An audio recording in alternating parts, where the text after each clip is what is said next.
Think you ready?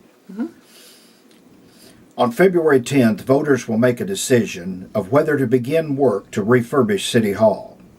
If authorized, it will consolidate city offices, eliminating the need for rented space, preserve a 45-year-old building for another 45 years, and save money in utility usage. Since it will all be done with existing cash flow, there are no new taxes involved in any way.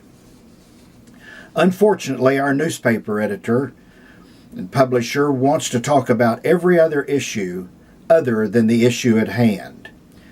Whether you believe the other issues he has raised are relevant or not, when any person enters into a publicized discussion, he should know the true facts.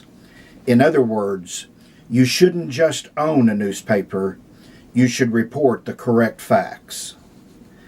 The fact is, neither the newspaper publisher nor his staff attend city commission meetings to learn accurate, correct facts. He alleges our streets are not a priority.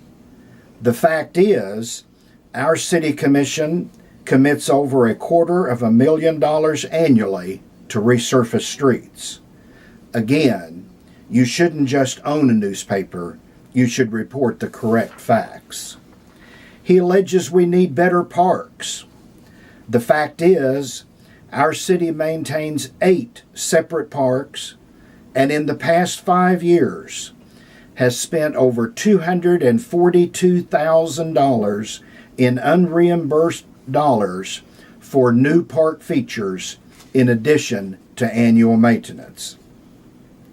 You shouldn't just own a newspaper, you should report the correct facts. He insinuates city government is responsible for a lack of new housing in our community. The fact is, housing is a function of private enterprise, not government. City government is in charge of police, fire, electric, and sewer.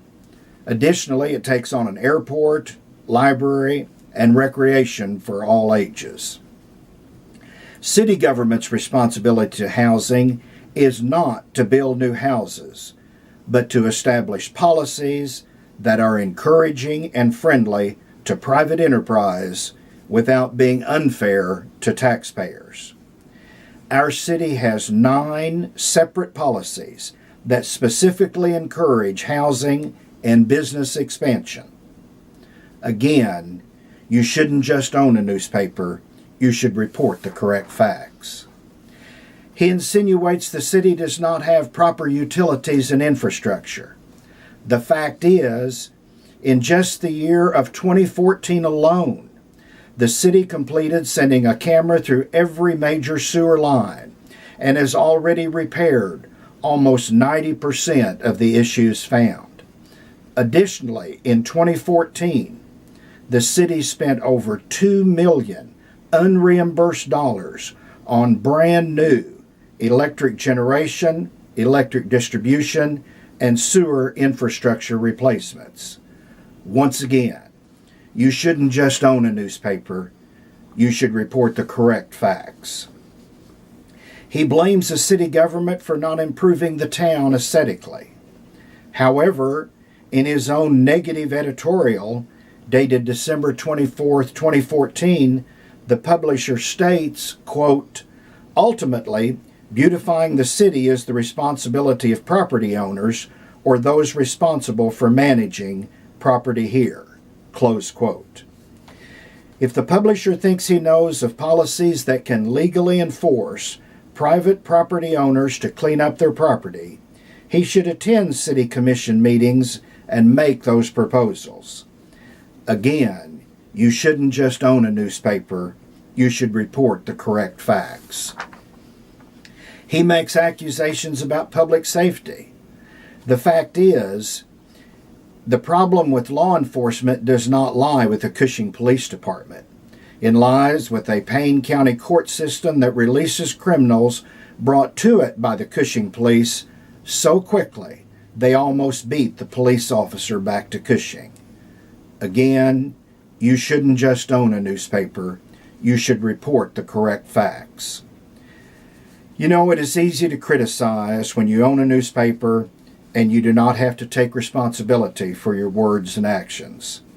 Since David Reed seems to know all the answers and everyone else involved in city government does not know what they are doing, why does he not file for city commission, then get himself elected so Cushing will instantly be clean and beautiful and there will be new houses galore? However, he would have to give up the significant income he receives from any of our city government entities for putting all its legal notices and advertising in his newspaper. Every citizen has the right and opportunity to decide for themselves if they want to refurbish our 45-year-old City Hall. However, for a person to deliberately distort the discussion with misinformation is not positive for the future of our city, nor helpful to the voter in deciding which way to vote. I urge each voter to consider this issue as the next incremental step in an overall balanced citywide plan to improve both the function and beauty of our city. Thank you.